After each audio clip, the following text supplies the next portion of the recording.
Welcome to Ramblings from the Little Shed, the coziest corner of the creative world, where art, literature, and our beloved animal companions come together in conversation. Join us in the Little Shed, where ideas flow freely and creativity thrives, as we explore the profound ways animals influence and inspire our creative lives. I'm your host, Holly B., and in today's episode, we welcome Bill Wittur. Bill loves to discover new authors, music, and he enjoys traveling, cooking, and trying to find ways to be innovative. His love of research and current affairs puts him in touch with the zeitgeist, resulting in knowing what's going to happen long before it happens. She's about a year old. She's camera shy. Hi, Bill. I don't even know how to start now because I hit record at the wrong time. Hi, Bill. It's a great start. It's a great start. Welcome to Ramblings from the Little Shed.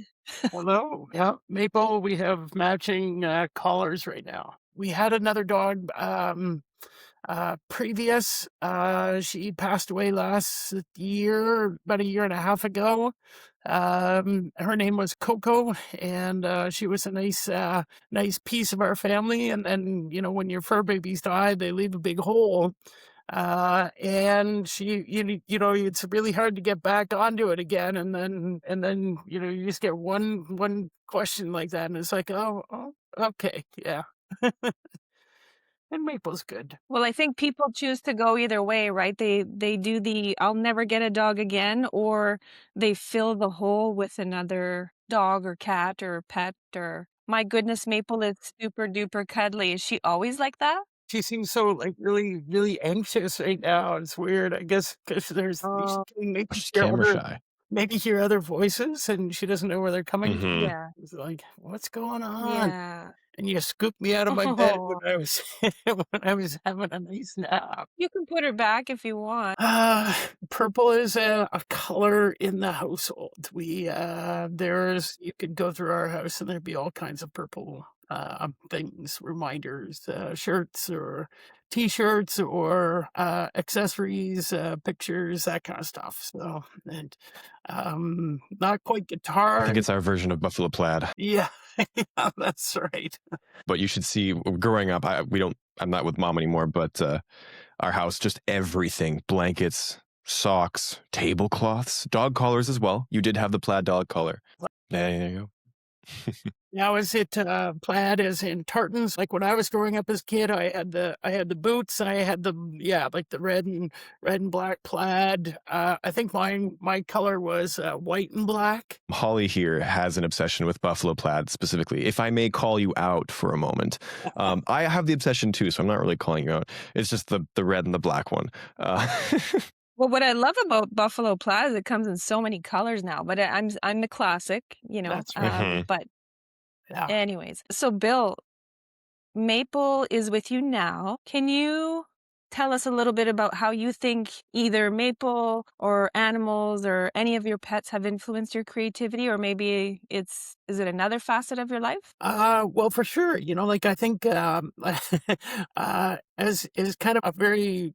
I'll try and get a short version of this, but I was listening to an interview with Ricky Gervais yesterday, and he had the question put to him like, would you want to go back in time and meet a specific person, or would you want to have your animal talk? And for the last 4 years, I've been kind of obsessed with animal communication, and so I would say yes, I would want to have my pet, our other family member, to be able to talk, but I'd be a little bit afraid about what she might have to say. Oh, no.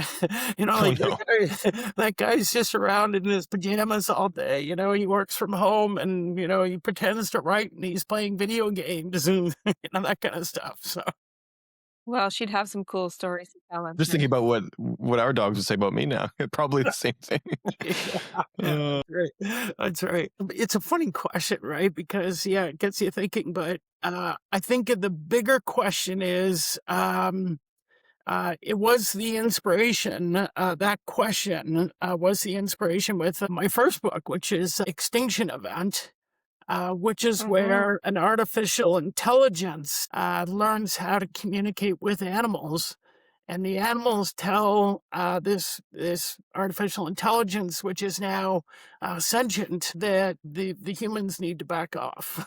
We need to take in the human population a little bit. And spoiler alert, by the end of the book, almost all of the population is wiped off the planet because the animals have said, we've had enough. No, we just, you have no off button. Humans are out of control, and we're really not happy with the way that you're doing things. Finally, they prevail and they conquer. Well, What a neat it's funny. premise. It's funny because Holly is, we're doing a course together, a program together called it's the MFA in Fiction with King's College. I hope you don't mind the plug. And part of our courses, we look at what are called comp titles or comparative novels. And it turns out that there's I thought it was such a bizarre thought, that, how dare I think of animals taking over, but there's a lot of people who have seemed to allow their imagination go that way. And some of the inspiration for that was, just that offhanded family conversation of, what do you think your pet would say about you? But on other levels, there's conversations about, there's a philosopher, his name is Peter Singer, and in the 1970s, he wrote a book called Animal Liberation, and he did a follow-up called Animal Liberation Now, and the key word that he uses is speciesism. And speciesism is a form of basically a racism that we apply to all things that are not humans, and we treat them very differently than we would humans. And I really have come to believe that as soon as we crack the code with at least one species of animals, our way of thinking about animals it's either going to have to change or it will change quite significantly, right? Because all of a sudden we've got Mhm. a whole other species that we're communicating with and not just translating humans. Bill, do you think that dogs will have a language one day? Like, I'm talking thousands of years, but I feel like they will. Do you have any any thoughts on Get the that? brain net on them, and then just I Yeah, don't know. yeah. Well, again, going back to kind of our pop culture references, we can already imagine that, right? Like with Family Guy with Brian, we've had Snoopy, we've had cats, we all project what's called anthropomorphization onto animals that we surround ourselves with. And we give them human characteristics. What's going to happen when we, discover that they have their own characteristics? And there's a little bit of a Venn diagram. There's a little bit of overlap, but then they, disclose that they're like, yeah, we didn't really want to have it this way or this way, So short answer, yes, I think we're going to break the barrier. I think artificial intelligence will be used, large language models to translate. They're making a lot of really interesting progress with whale language and other cetaceans. They're translating, potentially translating. Well, they've just recently SETI, which is the Cetacean Institute. They just recently disclosed that they have identified what they believe to be vowels being used by, I think it was sperm whales in around the Caribbean area. So you think about it like humans, each population of cetaceans will have different accents, maybe different dialogue, different characters as far as their sound goes. And sometimes we might be applying too much of a blanket approach to some of these species.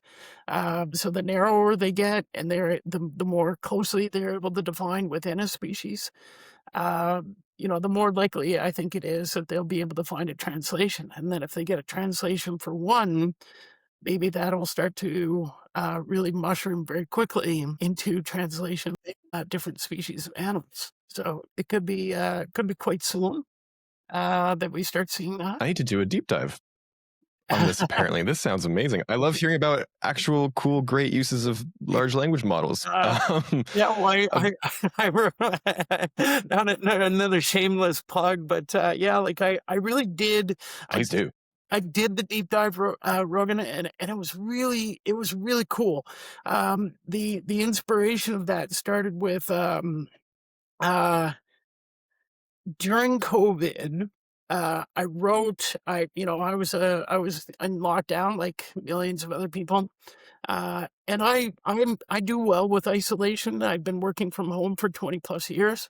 But I used it as an excuse to get into songwriting, and I did a lot of my own tunes, and I wrote about a dozen songs, but I wasn't recording very well. So I went back to school. I went back to a local college here, St. Lawrence College.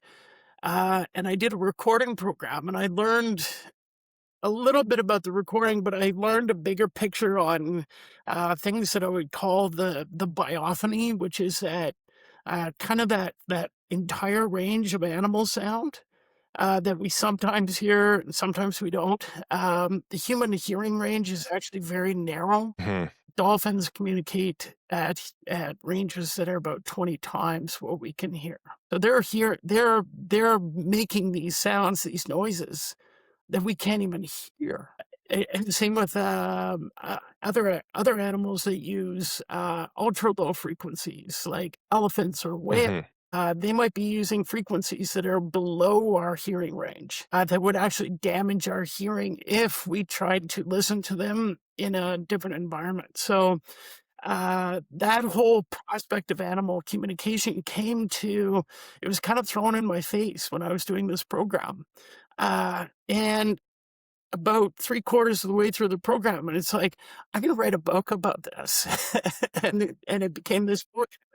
It was basically starts with a guy who goes back to school. He's doing a recording class. He discovers a glitch in analog versus digital music. And that digital music is used by this artificial intelligence to communicate with animals.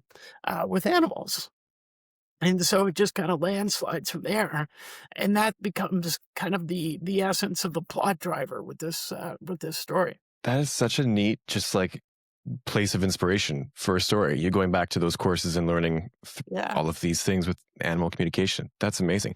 I have a question, because this sounds like, maybe my ears are off here, but it sounds like maybe you were writing this kind of also during the start of our AI boom, which kind of happened like 2022, 2023. Did any of that have a huge impact on your story, or were you already done at that point? It's an excellent question for sure. Like the universe was like, like there was this massive kind of collision of different things happening all at once. I was at school. Yeah. I was studying the music, and then AI, like it basically happened one day when one of the students was doing some AI images with DALL-E. And this was early 2022, I believe, or early 2023, which is only 3 years ago, like 1,000 days ago.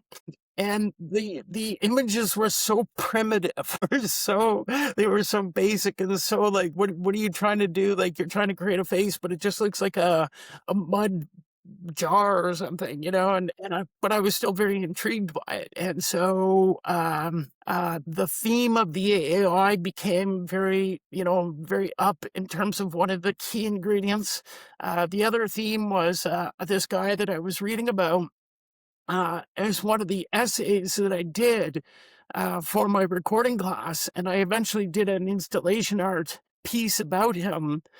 His name's Bernie Krause. And Bernie was one of the first people in North America to sell the Moog synthesizer. So he was at like the Monterey Pop Festival in the 1960s, and he was selling the synthesizer to bands like The Doors or Jimi Hendrix. George Harrison bought first Moog synthesizer from him.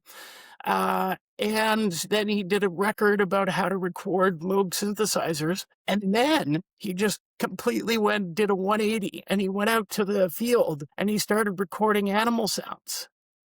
And his research became the foundation for things like like he was able to show just what are called bioacoustic recordings.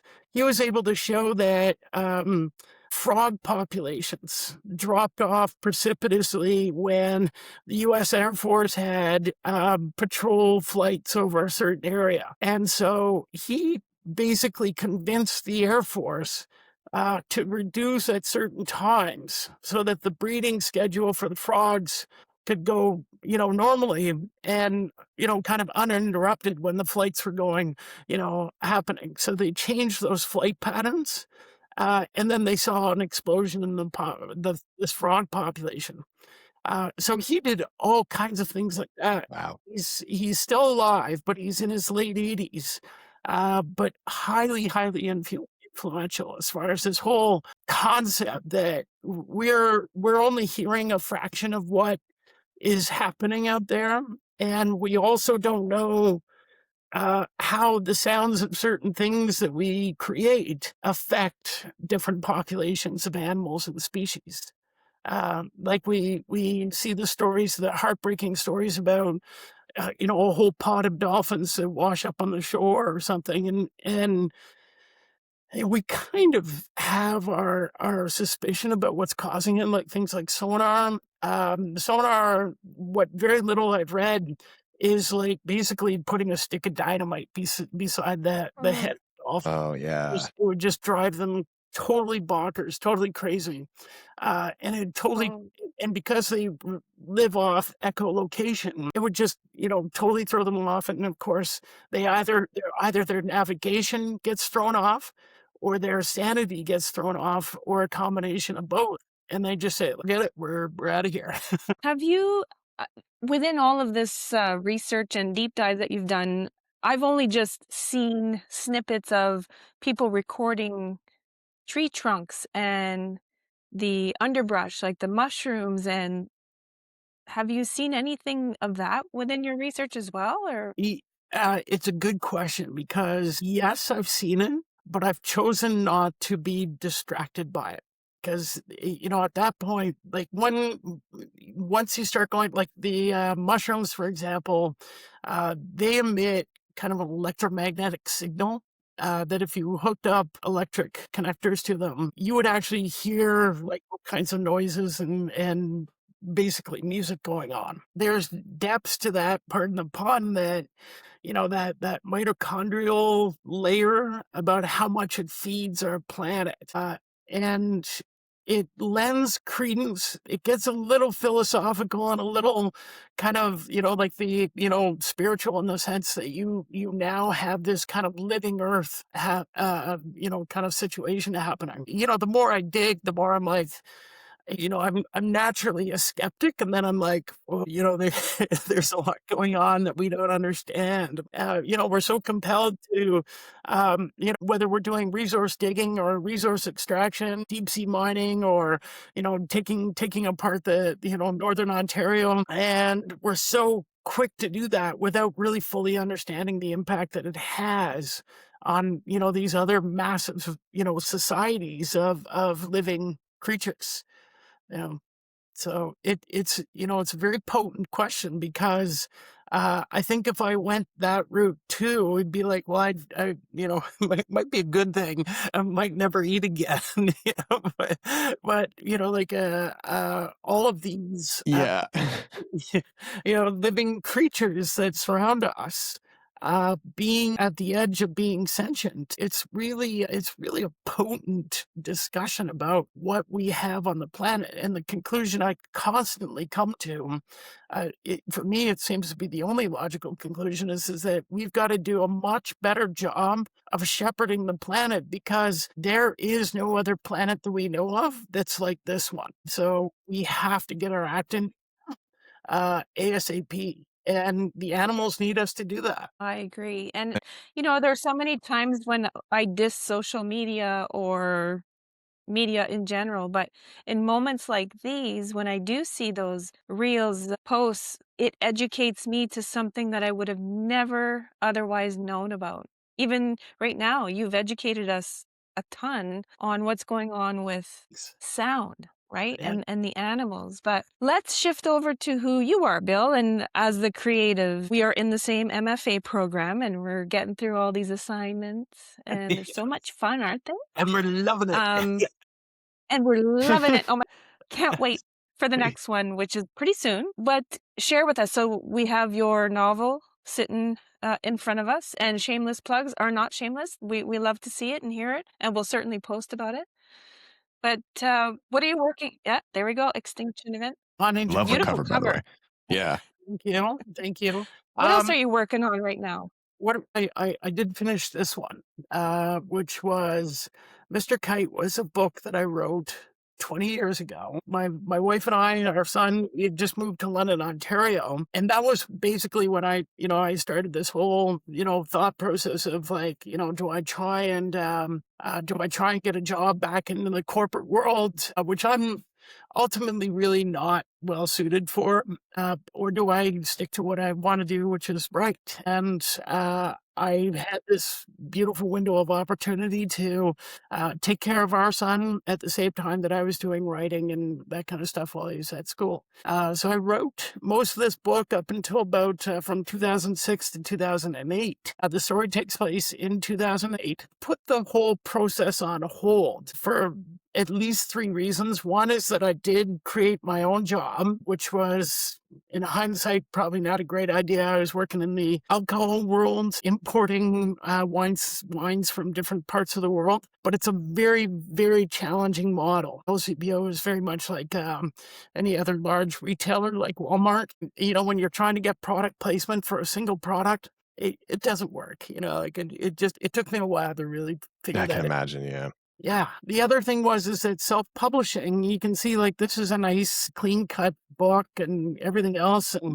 And self-publishing just wasn't what it is now. 20 years ago, the self-publishing industry was you would go to a third party that was like a hybrid model. And they would say, okay, well, give us $20,000 and we'll print 1,000 copies for you. And you can just go and sell them and try and make some money. And that was basically the only option that was available. Now, large platforms, I won't mention the big A, but The big A, yep. yeah, they make it pretty darn easy for you to get your stuff out there. And there's other platforms they use. One's called Ingram Spark. The other one's Drafted Digital. There's another new one in Canada. It's a Great Creators Co-op, which I've joined as a stakeholder. I'll give you a link to it later. But authors and publishers, they've basically been giving a third-party platform to post their content. So I'm working on a sequel for Extinction Event, tentatively called Ecopia. So a small group of humans have been brought to an island in the South Pacific for their protection, because there's this underbelly of rage with different animals. They want all humans wiped out. The AI that contrived to wipe out all humans is trying to protect the remaining ones, just because humans still can do a lot of things that robots and droids and drones can't. We have the 5 senses. We have possibly a 6th sense, and there's a lot of things that we can do that in balance will be quite productive and decent applications for the future of the planet. So I'm working on that, and I've finished my writing for this semester. So I'm just going back and re-editing it and trying to tidy it up a little bit. I'm working on a very early nonfiction book about my brother. He and I have discussed it a couple of times, and he supports the idea, so I don't mind talking about it a little bit. He suffered a stroke about 10 years ago, and he's a survivor. And I'm still trying to, I guess again, like it'd be kind of my form of therapy with trying to understand the level of issues and the level of frustration that he would experience on a daily basis. Like when you're at a coffee shop and you go to make an order, he has a slight speech impediment, and so his delivery is not as quick. And just trying to understand that situation would be very difficult, and that would be my approach, would be to do it in a nonfiction format, like a memoir, basically. And my father's still alive, so I want to try and get some background from him about their experience, especially when he was born, when he was raised, and some of the limitations that they had, because the doctor would routinely say, like, well, you can't do football. My brother loves football. You can't do scuba diving. My brother loves scuba diving. You know, like all these things where you're just constantly hitting a wall and the gatekeepers are keeping you out. From experience, some the things in life that you think that you would really enjoy doing. So, you know, I that's going to be one piece. And then I've always got, you know, a pile of other ideas going. And of course, music. I love to play music. I like to think that my shower voice is great, but as you can hear, it's not. It's got, you know, got a lot of constraint with it. I would love to record some of the songs that I've written. I'm constantly writing down lyrics. So I've got 300 odd pages of lyrics that I've got from COVID onwards that I'll eventually organize. Finding a partner to maybe record those with, or to get some of those ideas fleshed out, would be kind of fun after the program. That is something I would love to understand one day, is the difference between lyrics and poetry and fiction and nonfiction, and how the lyrics, I mean, I listen to music, but I'm not really sure how that translates into writing lyrics. So yeah, we'll have to talk about that when we see each other again in the June residency. I want to come back to the writing for therapy. You've said it a few times, like a couple times here with us. And it's something I've been thinking about a lot, which is there is an essay I'd like to write about, and it's how journaling provides that therapy for some people, but not for others. I consider myself a writer from the heart, but when I journal, I don't feel better. You know, counselors or therapists have said, oh, you should write about it. I do, but it doesn't take away those thoughts. And so that's something I'm doing more research into, but you seem to feel like it helps you work through? Well, 100%. I took it a lot more seriously, probably in my late 20s. My mom died last year, and journaling was a big part of the sessions. You would just do a daily note of, like, oh, it's sunny out today, or oh, it's raining out today. Whatever just kind of provided a little bit of stimulus that might provide a little bit of that dopamine that was being taken away from your addiction. And so journaling, I started doing a lot more. I don't do it regularly, but I do write personal stuff, and I write it out. It's a little bit of a cleansing process for me. I find, you know, I get something down on paper, and, you know, at the end of the year, if I just throw that on the bonfire, that's great. But, you know, like it just helps purge anything that's, you know, just kind of nattering away at my mind. I also find that, you know, there's a lot of process with writing. For me, going on a forest walk, forest bathing is really vital to my creative process. So I balance as many things as I can. One source of inspiration for writing process is Jeff Tweedy, who's the lead singer with Wilco. He wrote a book, How to Write a Song, and it basically is how to write anything, including a shopping list. Anything, some of those really mundane things in your daily life and activities, and just how to just kind of compartmentalize it, put it away so it's not driving you bonkers, and then move on. And he offered a whole pile of suggestions about how to just kind of open up your writing life. And part of it is journaling for me, because sometimes the ideas pop in there too. Part of it is to make sure I've got a like my cell phone phone handy or a post-it note because I am constantly scribbling. I'll call them lyrics, sometimes just shabby little 2-line things that, might be a little thought threaded together or something that was inspired by the news. I'm not a religious person, but, certainly my God in my universe is somebody like John Lennon. He kept a notepad by his bed. He would wake up, write down a couple of lines, go back to sleep. It seemed to do a pretty good job for him as far as his level of creativity. So I do find myself constantly, like if I think of a couple of lines, I'll want to get them scratched down. And then I just sometimes even a couple just open up 5 or 6 verses of, say, a block of lyrics. I keep calling them lyrics because I think musically, and I think, Holly, circling back to your comment, I think lyrics are something about a personal translation. Sometimes poetry for me, I don't want to say I don't get it, but sometimes I'll read poetry and I'll be like, yeah, I don't get it. Abstract for the sake of being abstract sometimes, I find. Yeah. I love poetry, but also, I kind of get what you're saying there. Yeah. But I Can mean, I- if can I it's ask- poetry that flows, then it makes sense. Like that, to me, that's the stuff that I love, when I can really feel the poet's emotion. But yes, when Yeah. when you get into abstract concepts, you lose me. Yeah. But that's okay. Somebody else will. Yeah. And I would aspire to write really good poetry. But right now I'm just, carving out the odd lyrics, like the odd, he went to Nantucket and that kind of stuff.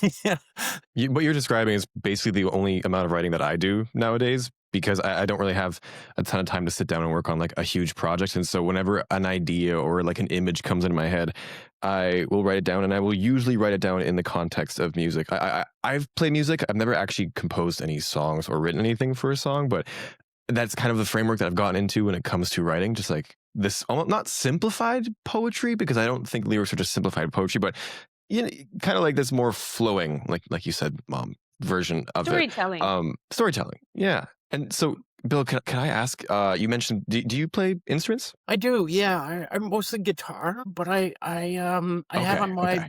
list to practice piano, 10 minutes a day kind of thing, just a few scales and chords and stuff.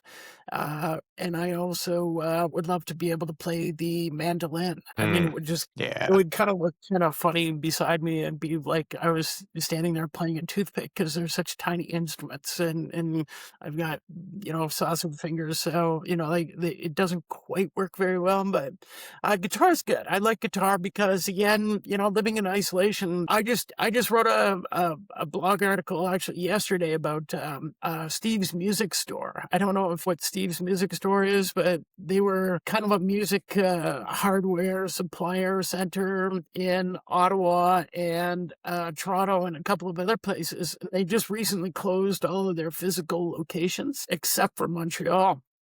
But as a kid, I grew up in Ottawa. So I was reminiscing about, the keyboard that I bought there, and then a couple of guitars that I bought in Toronto. And these things really they help you meter out your, any isolation. That for me, it's all self-imposed because I live very comfortably at home without a lot of interaction, that kind of stuff. But my wife, on the other hand, she works in the financial business. So she's got interaction with people every day, and she loves it, right? And she loves those conversations, the different scenarios that people get into. Whereas, like I'm not, it's not quite as high on my list. I can relate to that. I spend a lot of time alone. I work from home. I do go to the office a couple times a week, but when I'm working from home, some days I will just be alone for the entire day from start to finish. And I basically always have something playing in the background, and I'm usually scream singing it as well. Sorry, neighbors. Just because I find it keeps me company. And I'm the opposite of you. I play piano and I'm trying to practice picking up the guitar. It's not going well. But it's just a great way to like break off from whatever I'm doing and just feel that kind of connection to something again. And it comes back to what we're talking. Like I love hearing about the intersection of writing and music. So of course, obviously songs and whatnot, but also what you're writing about in your book with acoustics and animals and all that kind of all comes back together. And like you, I generally in life am a bit of a skeptic, but if there's anything that would make me feel a connection to something greater, it's music. So it's so cool Oh, that you're exploring that in your books. but he feels that way. I mean, again, to get kind of like this kind of quasi-spiritual, the earth, it vibrates on a certain frequency. I think it's, G sharp or G or something like that. And so, Oh, that's there's cool. pardon me? I just said, is that a thing? That's amazing. It is a thing. Yeah. Like, I'm gonna go play a G sharp after this. yeah, back in the late 1800s, people thought Tesla, the real Tesla, Nikola Tesla, was a little off his kilter because he identified microwaves that were coming from each of the planets, and they all had different frequencies, and he was able to pick them up with his radio equipment that he had basically developed before Marconi. And when it happened, when he announced that kind of stuff, people were just like, what? You might as well just be telling me that there's ghosts in the room. People thought he was kind of bonkers, and he was a little off, but he was a brilliant, one of those really rare birds, right? Mhm. But there's other things like that, like our life in harmony, our life like when you talk about going back to therapy, when things are melodic, when things are harmonious, like we're frequently using even the word frequency frequently. We're using musical terms.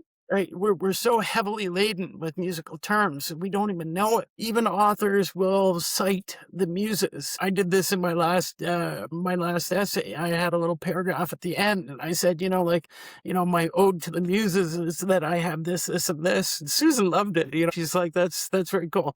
But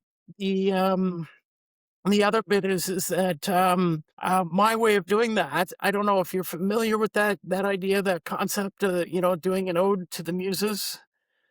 No. No, it's Not from my end either. No.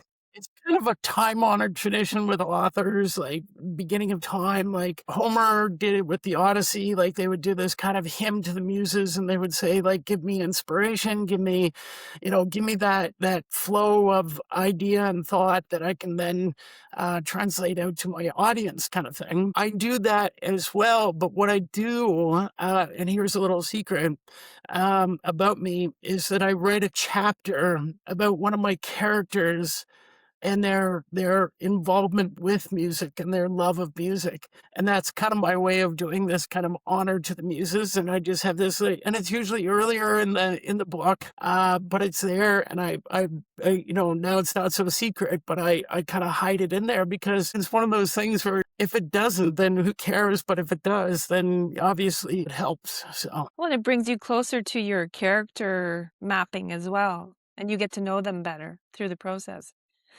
Speaking of Steve's music, yes, we actually went for a walk right before this recording, and we saw the store was closing on Queen Street. So, Oh, that was a Yeah. Steve's music. Yeah. You're right. Yes. Oh, God. Yes. I was like, that sounds Yeah. familiar, but I can't place it. Yeah. Yeah.